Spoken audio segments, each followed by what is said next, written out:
আকাশটা অনেক সুন্দর লাগতেছে। বাজে হচ্ছে 6:30। অনেকগুলো পাখি এই যে দেখতে পাচ্ছেন, এটা কিন্তু বেশি দিন হচ্ছে না বানাইছে, কিছুদিন আগে তৈরি করছে। আসসালামু আলাইকুম ওয়া রাহমাতুল্লাহি ওয়া বারাকাতুহু। আশা করি সবাই ভালো আছেন। বরাবরের মতো আবারও একটি নতুন ব্লগ ভিডিও দেখার জন্য আপনাদের সবাইকে ওয়েলকাম জানাচ্ছি। তো আজকে আমি আমাদের 15 তারিখ 16 তারিখের ব্লগটা শেয়ার করছি। কিছুদিন আগের ভিডিও, যখন কিনা দুবাইতে প্রচুর বৃষ্টি হয়েছিল, তো তা নিয়ে কিছু ভিডিও শেয়ার করব, সাথে আরও টুকিটাকি ভিডিও। আশা করি আপনাদের সবার ভালো লাগবে। দুবাইয়ের মতো একটা দেশেও কিন্তু এমন হতে পারে, এটা কিন্তু আসলে মানে কল্পনার বাহিরে বলতে পারেন। তো যাই হোক, আমি এদিক দিয়ে একটা রেসিপি শেয়ার করছি। এটা কিন্তু খেতে অসম্ভব মজা, সাথে কিন্তু খুবই একটা ইউনিক রেসিপি বলতে পারেন। জানি না কারা খেয়েছেন, যারা খেয়েছেন অবশ্যই কমেন্ট বক্সে কমেন্ট করে জানাবেন। তা আমি আজকে ঝাল লাচ্ছা সেমাই তৈরি করছি। কি ঝাল লাচ্ছা সেমাই কেউ খেয়েছেন কখনো? তো এই রেসিপিটা মূলত দেশেই খেয়েছিলাম। তো আমি প্রথমে খুবই অল্প পরিমাণে অলিভ অয়েল দিয়েছি, আপনারা চাইলে ঘি দিতে পারেন, আর বেশি কিন্তু দেওয়া যাবে না এখানে তেলের পরিমাণ, কারণ অলরেডি লাচ্ছা সেমাইটা কিন্তু ভাজা থাকে তেলের মধ্যে। এরপরে পেঁয়াজ কুচি, কাঁচামরিচ কুচি, টমেটো কুচি দিয়ে হালকা একটু ভেজে নিয়েছিলাম। তারপরে আমি কিন্তু এখানে লাচ্ছা সেমাইটা দিয়ে দিয়েছি, আর এরপরে দিয়ে দিচ্ছি অল্প করে চিনি, ধনিয়া পাতা কুচি। লবণটা কিন্তু প্রথমে একদম দিতে যাবেন না, কারণ লাচ্ছা সেমাইয়ে লবণটা দিতে গেলে মানে এইভাবে তৈরি করার ক্ষেত্রে আর কি, তখন দেখা যায় কি লবণের পরিমাণটা বেশি হয়ে যায়। সব কিছু দেওয়ার পরে যখন কিনা এরকম শেষের দিকে হয়ে যাবে, ঠিক তখন 1 চিমটি পরিমাণে লবণ দিবেন। এরপরে খেয়ে দেখবেন, আবার একটু দিবেন, আবার খেয়ে দেখবেন, তো টেস্টটা বুঝে দিবেন আর কি। তো দেখতে পাচ্ছেন কত সুন্দর তৈরি হয়ে গেল। আর এখানে কিন্তু এক্সট্রা কোনো মশলা দেওয়ার কোনো দরকার নাই, জাস্ট এভাবে তৈরি করে একবার খেয়ে দেখবেন, এতটাই টেস্ট হয়। তো অনেকে কিন্তু আমরা লাচ্ছা সেমাইটা বিভিন্নভাবে খেয়ে থাকি, দুধ দিয়ে খেয়ে থাকি, এরপরে হচ্ছে নবাবী সেমাই, খুনাপা, মানে বিভিন্ন রকমের কিন্তু খাওয়া হয়েছে, বাট এভাবে করে কিন্তু লাচ্ছা সেমাইটা খাওয়া হয়নি। আর এই লাচ্ছা সেমাই দিয়ে কিন্তু আমি আরও কিছু রেসিপি পারি। লাচ্ছা সেমাইয়ের মিষ্টি রয়েছে, এরপরে হচ্ছে ঝাল বল রয়েছে। তো যদি কখনো তৈরি করি ইনশাল্লাহ আপনাদের সাথে শেয়ার করব। তো রেসিপিটা কেমন লাগলো অবশ্যই জানাবেন। দেখতে কিন্তু অসাধারণ, খেতেও কিন্তু খুবই মজা। আমি বলবো অবশ্যই ট্রাই করে দেখবেন। তো বেশি গরম পড়তেছিল, মাশাআল্লাহ আলহামদুলিল্লাহ বৃষ্টি পড়তেছে, একদম বড় বড় ফোঁটা। বৃষ্টির সাথে সাথে আমার ছেলেও আর আমার বাসার পাখিগুলো অনেক সাউন্ড করতেছে। আর এই দুষ্টু পাখিগুলো অনেক দুষ্টু, এমনি কিন্তু অনেক মানে সাউন্ড করে, কিচিমিচি কিচিমিচি আওয়াজ করে। যখন কিনা আমি ভিডিও করতে আসি তখন কিন্তু আর করে না, স্টপ হয়ে যায়। তো এই ছোট ছোট ক্লিপগুলো হচ্ছে 15 তারিখ থেকে এখানে বৃষ্টি পড়বে বলছিল। তো এখানে কিন্তু যখনই বলে বৃষ্টি পড়বে তখন কিন্তু পড়েই। তো হালকা পাতলা হয়েছিল সন্ধ্যা থেকে, দুপুর থেকে হয়েছিল। আর রাত যখন হয়েছে তখন কিন্তু প্রচুর পরিমাণে বৃষ্টি হয়েছিল। আর এই ভিডিও ক্লিপসটা হচ্ছে 16 তারিখে মঙ্গলবারে তো পুরা দিনই বৃষ্টি হয়েছে। আমার ঘরেরও কি অবস্থা হয়েছে সেগুলো বলছি, তার আগে বৃষ্টিটা একটু দেখেন তাহলে বুঝতে পারবেন। গাছগুলো একদম ফ্রেশ হয়ে গেছে, সাথে কিন্তু বাতাসও দিচ্ছে, একদম ঠান্ডা একটা মানে শান্তি লাগতেছে, শান্তি কাজ করতেছে বলতে গেলে। তো বাজতেছে সকাল 9টা, বাট মনে হচ্ছে বিকেল 5:30 কি 6টা এমনটাই, একদম অন্ধকার হয়ে আছে। মোবাইলে একটু আলো আলো লাগতেছে, কিন্তু নর্মালি একদম অন্ধকার। তো এইদিকে দেখেন মাশাআল্লাহ লেবু কিন্তু ভালোই ধরেছে।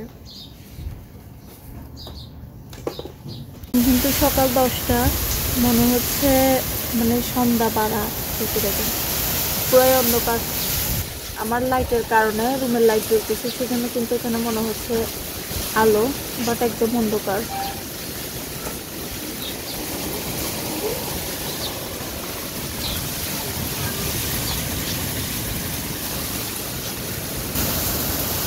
এই যে দেখেন রুম পুরাটাই কিন্তু অন্ধকার, রুমের লাইট অফ একদম, মানে লাগতেছে কি সন্ধ্যা 6টা-7টা বাজতেছে এমনটাই। খুবই সুন্দর বৃষ্টি পড়তেছে, মাশাআল্লাহ। আমার কাছে অনেক ভালো লাগে এরকম বৃষ্টি দেখতে। তো বৃষ্টি তো দেখতেই পেলেন, প্রচন্ড বৃষ্টি, প্রচন্ড পরিমাণে বৃষ্টি হয়েছে। আর যারা যারা টিকটক দেখেন বা দেখেন তারা হয়তো বা বলতে পারবেন, কারণ অলরেডি অনেকগুলো ভিডিও দেওয়া হয়েছে টিকটকারদের আর কি। এখানে মানে বন্যা হয়ে গেছে, রেকর্ড করা নাকি বৃষ্টি হয়েছে 25 বছরের মধ্যে। আর আমার ঘরের অবস্থা দেখেন কেমন হয়েছে, পুরো ঘরে সব দিক দিয়ে কিন্তু পানি পড়ছিল।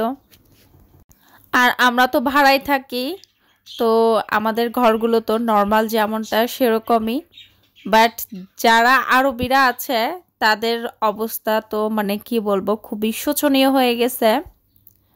তাদের ঘরের মধ্যে পানি, এরপরে হচ্ছে এখানে যেহেতু আরবিদের ঘরগুলো অনেক বড় বড়, আর তারা কিন্তু অনেক লাইটিং, মানে লাইটিংয়ের উপরে লাইটিং করে ঘরের মধ্যে, তো তাদের ঘরে কিন্তু বড় বড় সুন্দুক স্টাইলের, মানে বক্স স্টাইলের ভেতরে কারেন্টের তারগুলো দেওয়া থাকে আর কি। তো আমার হাজব্যান্ডরা যেহেতু কারেন্টের ইলেকট্রিকের মানে বিজনেস করে, তারা কিন্তু জানে।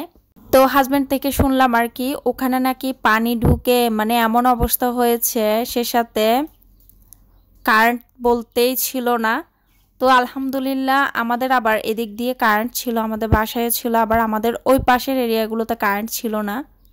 আর বাহিরের অবস্থাটা দেখেন কেমন হাহাকার হয়ে গেছে 3 দিনের বৃষ্টিতে। 17 তারিখও পড়েছিল, 17 তারিখে অতটা বেশি পড়েনি। 15 তারিখ রাত থেকে 16 তারিখ পুরা দিন আর রাত একদম তছনছ হয়ে গেছে সব কিছু। যারা নাকি দুবাই, আলেন, শারজা, আবুধাবি, ওখানে তো একদম মানে সব পানিতে ডুবে গেছে। যাদের নাকি দোকানপাট আছে তাদের কিন্তু অনেক ক্ষতিগ্রস্ত হয়েছে বলতে পারেন। আর আমাদের এই এরিয়াতে কিন্তু 2টা দিন মোবাইলের কোনো নেটওয়ার্ক ছিল না, মানে সমস্ত যোগাযোগ বিচ্ছিন্ন বলতে পারেন। কারণ আমাদের এদিক দিয়ে মোবাইলের যে নেটওয়ার্কটা, টাওয়ারটা ছিল, সেটা কিন্তু পানি একদম ভাসিয়ে নিয়ে চলে গেছে। তো এই যে বললাম একদম রেকর্ড করা বৃষ্টি হয়েছে, আসলে রেকর্ড করা বৃষ্টি হয়েছে। তো বাহিরের দিকটা তো দেখতেই পেলেন, একদম কিন্তু অন্ধকার হাহাকার করছিল। আর এই জিনিসটা আমার ছোটবেলাকারের ফিল মনে করিয়ে দিয়েছে। বিশেষ করে ছোটবেলার সময় কিন্তু এমনটাই হতো, আর গ্রামে গঞ্জে কিন্তু এখনো আছে এমনটা হয়। এই যে কারেন্ট চলে গেলে ল্যাম্প জ্বালানো এগুলো আর কি। আর শহরের দিক দিয়ে বলতে গেলে এমনটা নাই বললেই চলে, কারণ এখন কিন্তু ল্যাম্পের ব্যবহারটা সেরকম হয় না। তো যাই হোক, মিস করছিলাম, সেজন্য আমার হাজবেন্ডকে বলছিলাম যে আমাদের বাসায় তো ল্যাম্পের মতো একটা লাইট আছে, একটা কাজ করো সেটা একটু লাগাও দেখি কেমন লাগে। তা আসলে এমনটাই মনে হচ্ছিল যে বাহিরের দিকে একদম নিস্তব্ধ সব কিছু, বাসার মধ্যে হচ্ছে ল্যাম্প জ্বালানো, হা হা হা হা করছিল এই আর কি। তো অবশেষে ছেলে তো আর এগুলো দেখেনি, ও আবার কান্না করছিল কিছুক্ষণ পরে, তো সেজন্য আবার লাইট জ্বালিয়ে দিয়েছি। তো বৃষ্টি যেহেতু পড়ছিল, বৃষ্টির দিনে খিচুড়িটা কিন্তু খুবই ভালো লাগে খেতে। 16 তারিখে খিচুড়ি তৈরি করেছিলাম, সেটা শেয়ার করলাম না। আর এটা হচ্ছে 17 তারিখের দিকে। হাজব্যান্ড বলছিল যেহেতু ঠান্ডা পড়ছিল, একটা কাজ করো, ফিশ বারবিকিউ বা ফিশ কাবাবটা তৈরি করো, খেতে অসাধারণ লাগে। তো অবশেষে তৈরি করলাম। এই কাবাবটা খেতে কিন্তু অসম্ভব মজা হয়। তো আপনারা চাইলে কিন্তু ট্রাই করে দেখতে পারেন নতুন অতিথি বাসায় আসলে, এরপরে নতুন জামাই আপ্যায়নে চাইলে এই রেসিপিটা রাখতে পারেন। খাবারের টেবিলের মানে সৌন্দর্যটা বহুগুণে বেড়ে যায়।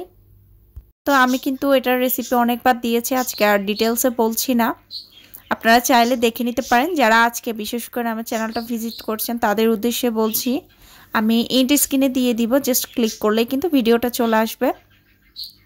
তো যারা যারা নতুন আজকে চ্যানেলটা ভিজিট করছেন তাদেরকে অনুরোধ করব, প্লিজ অবশ্যই চ্যানেলটা সাবস্ক্রাইব করে আমার এই ছোট্ট পরিবারের সদস্য হয়ে আমার পাশে থেকে যাবেন।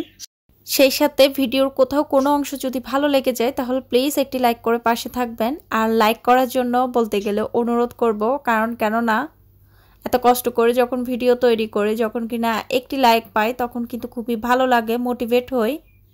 আর কমেন্টস করলে তো আরও বেশি ভালো লাগে। আপনাদের সুন্দর সুন্দর কমেন্টস কিন্তু অনুপ্রেরণা যোগায় আবারও নতুন কোনো ভিডিও আপলোড দেওয়ার জন্য। তো বাসায় যেহেতু পাখি আছে খুবই কিচিমিচি করছে, আমার ভয়েসে হয়তো বা উঠে গেছে, তো যদি খারাপ লাগে তাহলে প্লিজ ক্ষমা সুন্দর দৃষ্টিতে দেখবেন। আসলে আমি অন্য সময়টা কিন্তু পাওয়া হয় না, বা ভিডিওতে ভয়েস দিব করে করে কিন্তু দিতে পারি না। তা এখন সময়টা পেয়েছি, সেজন্য ভিডিওতে ভয়েসটা দিয়ে দিচ্ছি। তো এই পাশে আমি মাছটাকে ভেজে নিচ্ছি। তো এদিকে একটা কথা আসলে শেয়ার করা ছিল, যেটা প্রথমের দিকে আমি বলতে ভুলে গেছি। 14 তারিখে কিন্তু ওমানেও এমনটা বন্যার মতো বৃষ্টি হয়েছে, মানে বৃষ্টির কারণে বন্যা হয়ে গিয়েছিল আর কি। আর সেখানে কিন্তু 10 জন মানে স্টুডেন্ট মারা গিয়েছে, বয়স কিন্তু এত বেশি হয়নি। দেখে মানে খুবই কান্না চলে এসেছে বলতে পারেন। সবাই দোয়া করবেন সে বাচ্চাদের জন্য, আল্লাহ তাদেরকে জান্নাত নসিব করুক। আর আমার তো এখন আমার ছেলেকে দূরে স্কুলে পাঠাতেই ভয় লাগছে, কারণ আমার ছেলেরও কিন্তু স্কুলে ভর্তি হওয়ার সময়টা চলে আসছে। তো খুবই আসলে টেনশনে আছি। সত্যি বলতে কার মৃত্যু কখন হয় কেউ জানে না, একমাত্র উপর আল্লাহ ছাড়া। তো এই পাশে একটা পাখি দেখতে পাচ্ছেন, এটা হচ্ছে ঘুঘু পাখি। এটা বাহিরে বৃষ্টির মধ্যে ভিজে এমন অবস্থা হয়ে গেছে, মানে খুবই অসুস্থ হয়ে গিয়েছিল। তো হাজবেন্ড দেখে নিয়ে আসছে। আমি অবশেষে এটাকে ভালো করে মুছে ড্রাই করে তারপরে কিন্তু রেখেছি খাঁচার মধ্যে। আর আমার হাজবেন্ড যেটা করেছে সেটা হচ্ছে গরমের লাইট যেগুলো আছে সেগুলো দিয়েছিল। তো এরপরে কিন্তু আলহামদুলিল্লাহ এটা ভালো হয়ে গেছে। তো কিছু কিছু পাখি আছে যেগুলো কিনা বাসায় রাখলে মরে যায়, আবার কিছু কিছু পাখি আছে যেগুলো কিনা বাহিরে ছেড়ে দিলে মরে যায়। তেমনটা হচ্ছে লাভবার্ড। এই লাভবার্ডগুলো কিন্তু বাহিরে থাকতে পারবে না। কেন বলছি সেটা একটু বলি, কারণ এই দেশটা কিন্তু প্রচন্ড গরম, আর এই পাখিগুলো কিন্তু লাইটেই থাকতে পারে, মানে লাইটেই দেখেছি আমি। অন্যান্য দেশে আমি বলতে পারবো না, আমাদের দেশেটাও বলতে পারবো না, কিন্তু আমার লাভবার্ডগুলোকে আমি কিছুদিন আগে যখন বাহিরে রেখেছিলাম হালকা একটু রোদ লেগেছে, এগুলো মানে কেমন অবস্থা করছিল কি বলবো আপনাদেরকে।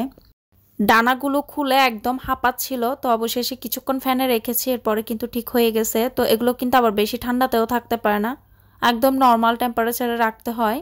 দোকানদার থেকে জিজ্ঞেস করেছিলাম কিছুদিন আগে, যেহেতু ঠান্ডা লেগেছিল পাখিগুলোর, তো সেজন্য আপনাদেরকে একটু বললাম আর কি।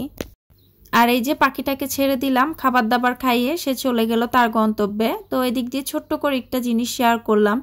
এই যে দেখেন ওমানের কি অবস্থা হয়েছে, দুবাইতেও কিন্তু সেম অবস্থা হয়েছে। তো আমাদের এই এরিয়াতে পানি না উঠলে কি হয়েছে, অন্য দিক দিয়ে কিন্তু পানি গিয়েছে এরকম করে, ওই যে বললাম টাওয়ার সহ নিয়ে গিয়েছে। তো এই আর কি, আসলে খুবই ভয়ঙ্করজনক অবস্থা হয়ে গেছে। তো দুবাইতে তো অনেক জায়গাতে যেখানে পানি উঠে গেছে সেখানে কিন্তু অনেক লোকসান হয়েছে। তো দোয়া করবো আল্লাহর কাছে তারা যাতে তাদের লোকসানটা কাটিয়ে আবার আগের মতো ফিরে আসতে পারে আগের জায়গায়। আর এই তো এই বাচ্চাগুলোই কিন্তু মারা গিয়েছে বন্যার পানিতে। তো 5 জনকে পাওয়া গিয়েছিল, বাকি আরো 5 জনকে কিন্তু পাওয়াও যায়নি, এখানের মধ্যে একজন বাংলাদেশিও ছিল। তো কথা বলতে বলতে ভিডিও আসলে অনেক বড় হয়ে গেছে, তো ভিডিও আর বড় করব না, আজকের মতো বিদায় নেব। সবাইকে অনুরোধ করব প্লিজ অবশ্যই একটি লাইক করতে ভুলবেন না, সেই সাথে নতুন যারা আছেন দয়া করে চ্যানেলটা সাবস্ক্রাইব করে পাশে থাকবেন। তো আজকের মতো বিদায় নিচ্ছি, টাটা, আল্লাহ হাফেজ।